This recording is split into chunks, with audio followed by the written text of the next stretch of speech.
Setelah Purnawarman, raja-raja yang menggantikannya, tidak satupun yang bisa menyamai, apalagi menandingi kepemimpinan Maharaja Purnawarman, sang penunggang Airawata dalam memerintah Tarumanegara.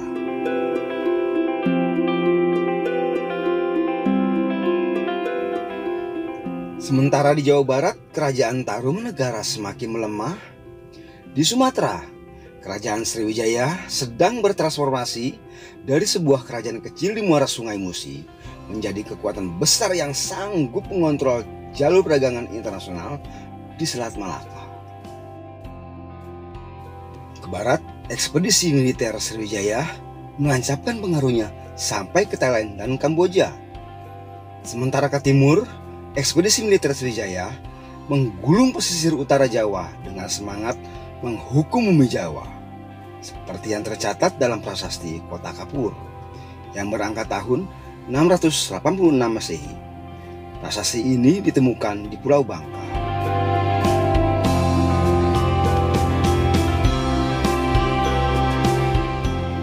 Sementara itu, di Tarumanegara, Tarusbawa pada tahun 669 Masehi secara resmi diangkat menjadi Raja Tarumanegara dengan gelar Sri Maharaja Tarusbawa Dharmawaskita Manunggalajaya Sunda Sembawa.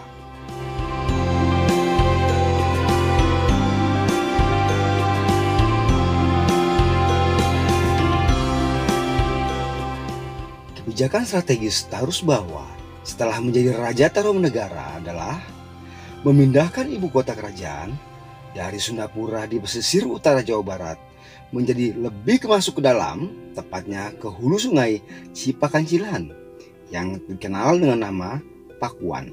Sekarang kita menyebutnya dengan nama Bogor.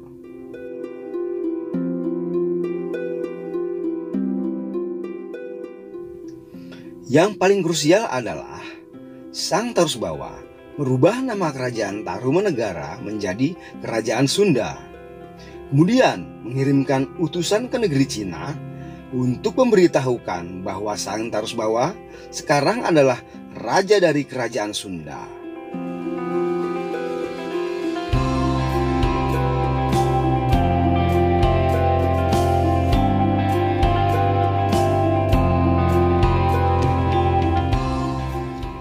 Kebijakan Tarusbawa inilah yang menjadikan alasan Retikandayun, Raja Galuh, sebuah kerajaan bawahan Tarumanegara, menyatakan kemerdekaan Kerajaan Galuh yang terpisah dari Kerajaan Sunda, seperti yang tercatat dalam naskah Pustaka Nusantara.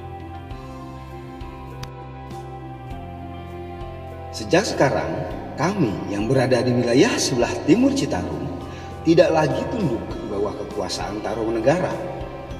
Jadi tidak lagi mengakui Tuan Panikara sebagai ratu. Tapi hubungan persahabatan di antara kita tidak putus, bahkan mudah-mudahan menjadi akrab. Demikian petikan surat Retikandayun pada Tarusbawa.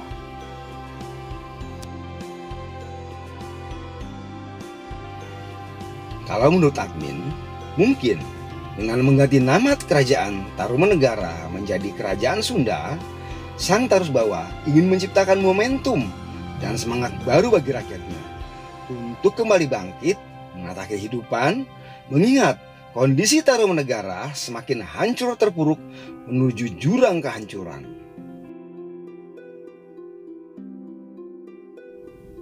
Sementara secara geopolitik pun, Sriwijaya di luar sana sedang gencar-gencarnya melakukan ekspedisi penaklukan ke berbagai wilayah.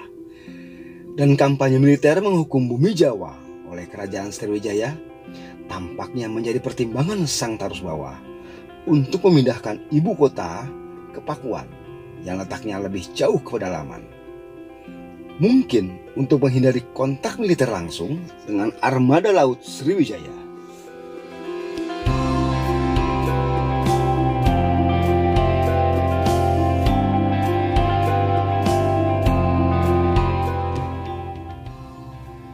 Di sisi lain, mungkin keputusan Tarusbawa memindahkan ibu kota jauh dari aliran Sungai Citarum adalah upaya untuk menghindari ancaman banjir yang sering menerjang ibu kota lama Tarumanegara agar pembangunan ibu kota tidak terhambat oleh banjir yang sering datang. Langkah ini pasti ditempuh dengan berat hati karena sang Tarusbawa dilahirkan ibu kota lama Tarumanegara, Sunda Sembawa.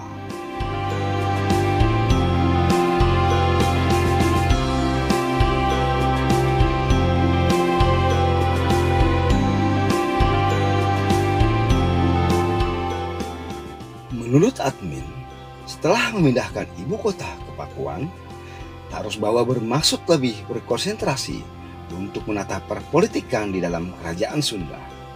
Berharap kejayaan di masa Maharaja Purnawarman bisa dikembalikan lagi ke tanah Sunda.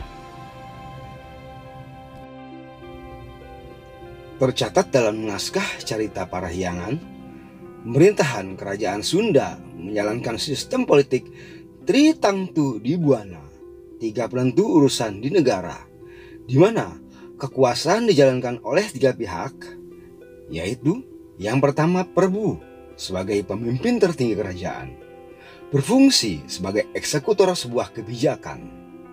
Yang kedua Rama, berisi para tokoh-tokoh masyarakat yang mempunyai fungsi seperti legislatif di zaman modern. Sedang yang ketiga Resi, berisi para tokoh agama dan intelektual yang bekerja memberi arah kebijakan sang raja.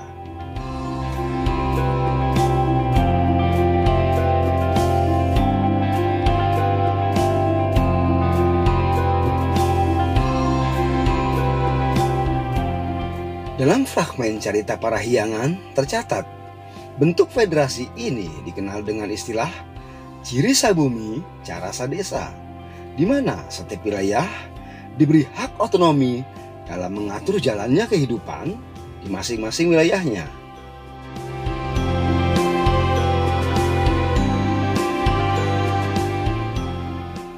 Ini menjadikan kerajaan Sunda relatif stabil secara politik dan ekonomi, serta lebih aman dari ancaman ekspansi militer kerajaan lain, sehingga Tarusbawa menjadi disegani raja-raja lain di Nusantara.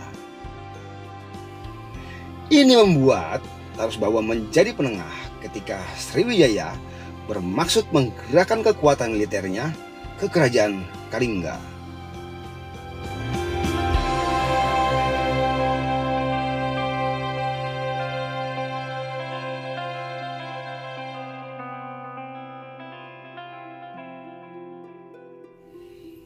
Semua ini adalah buah dari pendidikan yang dijalani Tarusbawa muda yang digembleng dalam didikan Sunda Sembawa, tanah kelahirannya.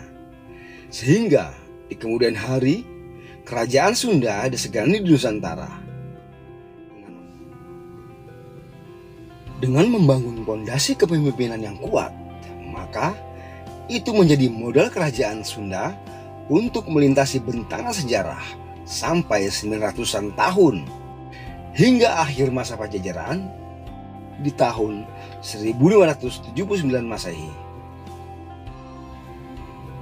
Dari sekilas pintas sejarah Tarusbawa, Maharaja Kerajaan Sunda, pelajaran yang bisa kita petik dari riwayat Tarusbawa ini adalah bahwa kekuasaan sebesar apapun harus ada yang mengontrol agar tidak terjerumus menjadi tirani yang menghancurkan. Dan pendidikan adalah faktor yang sangat penting dalam proses melahirkan generasi yang berkualitas. Maka itulah gunanya belajar sejarah, agar kita bisa mengambil pelajaran atas kehidupan leluhur-leluhur kita di zamannya.